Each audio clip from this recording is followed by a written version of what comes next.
Olá, alunos, tudo bem com vocês? O assunto da aula de história de hoje é um período de repressão, páginas 254 a 259. Vamos lá? Bom, nós estamos tratando neste capítulo sobre a história da imprensa no Brasil. Nós já falamos são os meios de comunicação, em que meios a gente encontra a imprensa. Nós já vimos também sobre o período do século XIX e agora a gente está na década de 60, mais precisamente em 1964. Nesse ano, o Brasil sofreu o que chamamos de golpe militar. A gente vai falar um pouquinho disso, já já. E por isso, muitas pessoas sofreram repressão. Então, esse período é considerado um período de repressão. Mas você sabe o que é repressão?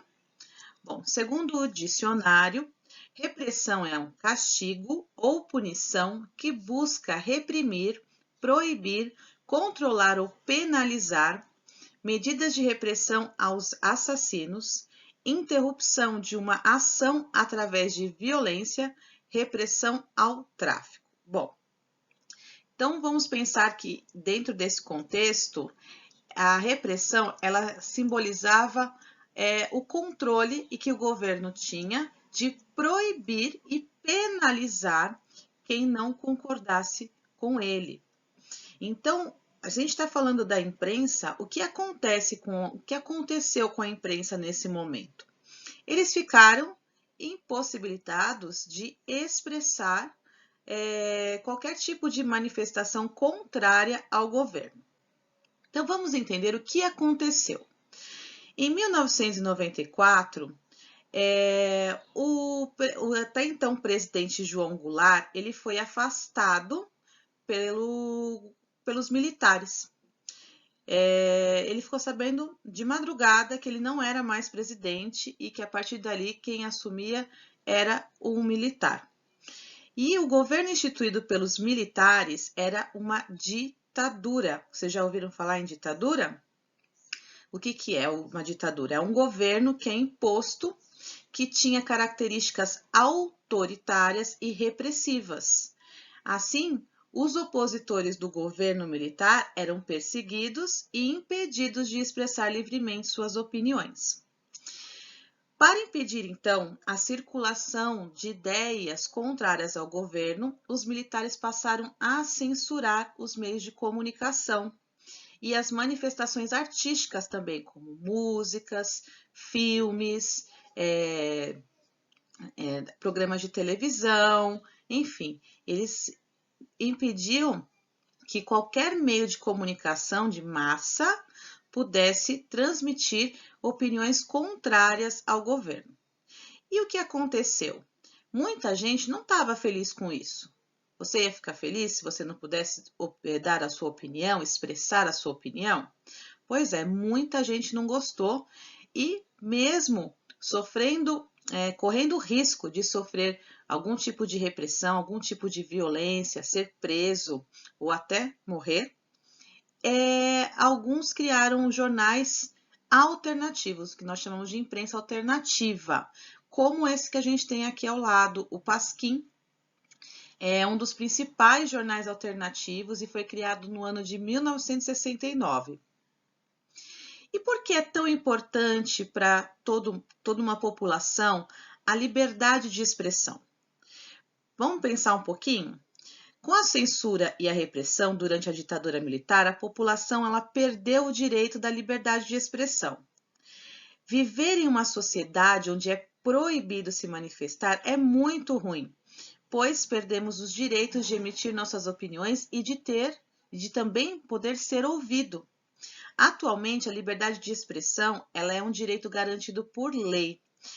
Não podemos esquecer também que, ao expressar nossas opiniões, a gente deve também respeitar, gente, o respeito acima de tudo, certo? Não é porque a gente tem liberdade de expressão, é que a gente vai sair falando qualquer bobagem, sendo preconceituoso, intolerante, discriminando as pessoas. Isso não é liberdade de expressão, isso é falta de respeito. Bom, então vamos ver um vídeo que vai falar fazer um resumo dessa época até mostrar o que aconteceu com a censura no Brasil. Vamos lá? Deixa eu trocar aqui para meu cursor, e aí eu consigo clicar no vídeo. Também não. Opa.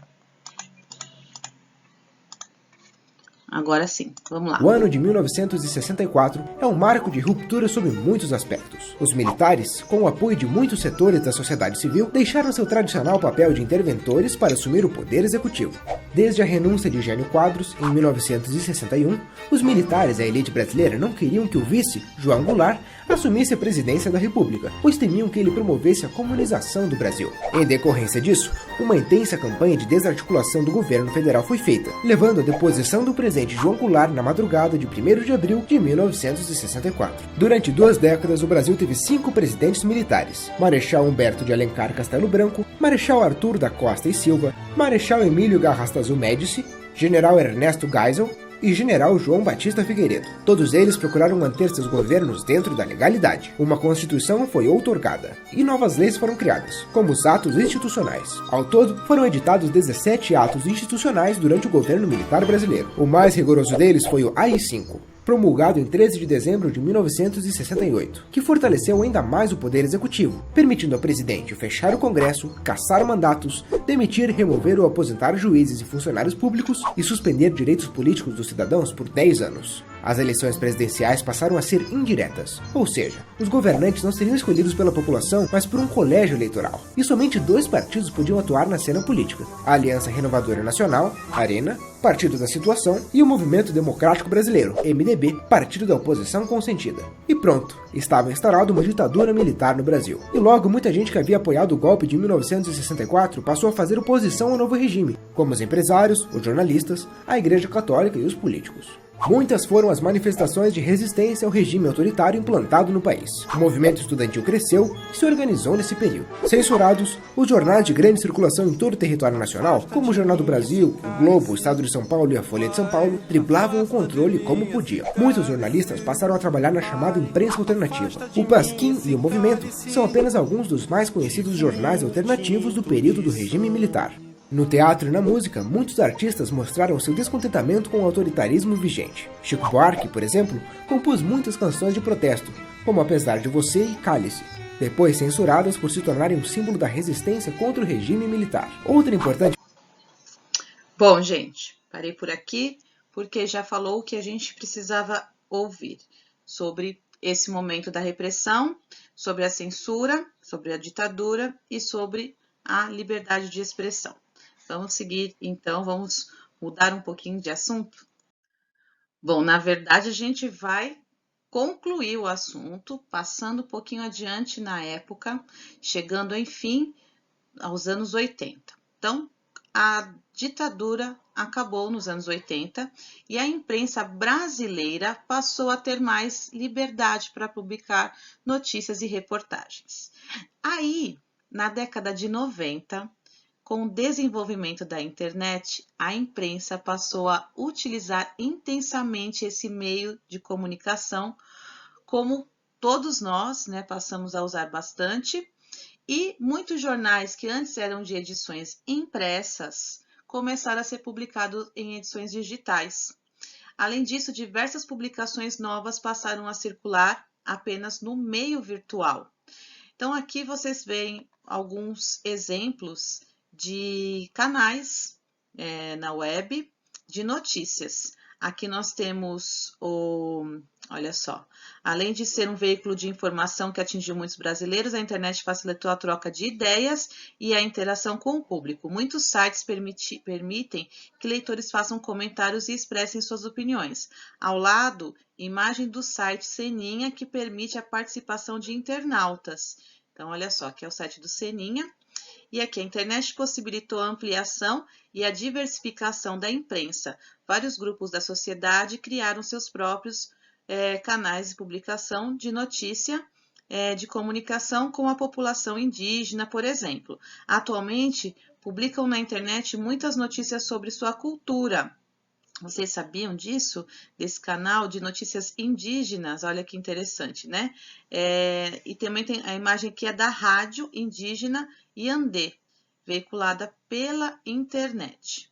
Bom, então você percebeu que com a internet abriu-se um leque grande de informações, né? A informação chega com maior facilidade, com mais agilidade e rapidez a todo mundo. Mas, com isso, também veio um perigo, uma atenção que devemos tomar, porque da mesma forma que a notícia chega até você, falsas notícias, as famosas fake news, também chegam. Tem estatísticas que dizem que ao número de fake news que a gente recebe, que a gente pode ver num dia, por exemplo, é 8 vezes maior do que de notícias verdadeiras. Então, que cuidados a gente deve tomar? Sempre conferir se uma notícia é verdadeira, consultando outras fontes de notícia, acessando sites de notícias que sejam um site confiável e não ler apenas a manchete. Muitas pessoas têm esse hábito, vê a manchete e já toma suas próprias conclusões a respeito do que está sendo noticiado. Muitas vezes, quando você abre a notícia, aquilo que você achava que estava na manchete não confere com o que você está vendo. E muitas vezes as pessoas não leem e elas só compartilham manchete sem ler a notícia de fato. Às vezes não tem nada a ver a notícia com a manchete com o que realmente está na notícia. Então é sempre muito importante, antes da gente repassar qualquer informação, a gente tem que consultar antes, ok? Bom, aí vou deixar uma dica aqui, pesquisem depois aí no Google, Jornal do Joca. Jornal do Joca. Pesquisem que vocês vão encontrar um jornal que é voltado para vocês, para crianças, tá? Uma dica da Proellen. Bom, atividades. 1. Durante a ditadura, o regime militar limitou a liberdade da grande maioria dos cidadãos brasileiros. Para isso, foram adotadas muitas medidas, entre elas a implantação dos atos institucionais, o AI. Esses atos eram leis impostas à população que concediam ao governo plenos poderes de repressão. Leia um trecho do AI do AI-5, que trata da suspensão de direitos políticos. Então, terceiro, proibição de atividades ou manifestações sobre assunto de natureza política. Então, neste artigo aí, fica proibido, nessa lei fica proibido que qualquer tipo de atividade ou manifestação de assunto político. Então, ninguém pode falar de política, ok? Quarto, aplicação, quando necessária, das seguintes medidas de segurança. Letra A, liberdade vigiada. E letra B, proibição de frequentar determinados lugares. Vocês conseguem imaginar como é que seria isso? Você ter a sua liberdade vigiada e você ser proibido de frequentar certos lugares? Bom, então, de acordo com a AI-5, os cidadãos tinham direitos de se manifestarem sobre os assuntos políticos? A gente acabou de ver que não, né? Então, ele está pedindo aqui para a gente sublinhar no texto, né, no trecho, o trecho que trata exatamente disso. Olha só, ele diz bem aqui no terceiro, ó, proibição, ai meu Deus, de atividades ou manifestações sobre assuntos de natureza política. Então, não poderia, de certa forma, estava proibido qualquer tipo de manifestação ou falar sobre política. Letra B. Como o AI-5 afetava a vida da população? Cite trechos da lei que tratam sobre isso. Bom, eles, de acordo com a lei, eles poderiam aplicar algumas medidas de segurança. Então, o que poderia afetar a liberdade dessas pessoas e proibir a frequência, né, frequentar determinados lugares. Letra C. Converse com os colegas e procurem estabelecer relações entre a lei citada e a censura à imprensa. Bom, então, essa conversa aqui a gente vai ter na próxima aula, tá? Que vai ser ao vivo. Então, já se preparem aí para a gente poder comentar essa questão, né? Para a gente poder estabelecer essa relação entre essa lei, né, que proibia qualquer atividade, e a censura à imprensa. Então, quer dizer, tudo isso também afeta a imprensa, com certeza.